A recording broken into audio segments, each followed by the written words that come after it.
একদিন রাতের বেলা হজরত ওমর রদিয়াল্লাহু মদিনার রাস্তায় হাঁটছিলেন। তিনি সবসময় নিজের শাসনাধীন মানুষের অবস্থা জানার চেষ্টা করতেন।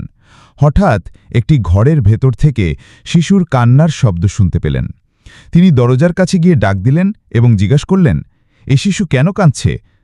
মা উত্তর দিলেন, ঘরে খাবার নেই, দুধও নেই, তাই আমি পানিতে দুধ মিশিয়ে ফুটাচ্ছি যাতে বাচ্চাটা ভেবে নেয় দুধ ফুটছে। কিছুক্ষণ পর সেটা খেতে দিয়ে ঘুম পাড়ানোর চেষ্টা করব। এ কথা শুনে হজরত উমর রাজিয়াল্লাহুর চোখে পানি চলে এলো। সাথে সাথেই তিনি তার সাথীকে বললেন, চলো খাদ্যের বস্তা নিয়ে আসি।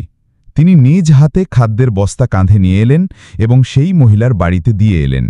তারপর সেই শিশু ও তার মায়ের মুখে হাসি ফোটালেন। শিক্ষা: নেতা বা দায়িত্বশীল ব্যক্তির উচিত সবসময় সাধারণ মানুষের খোঁজ নেওয়া এবং তাদের কষ্টে এগিয়ে আসা।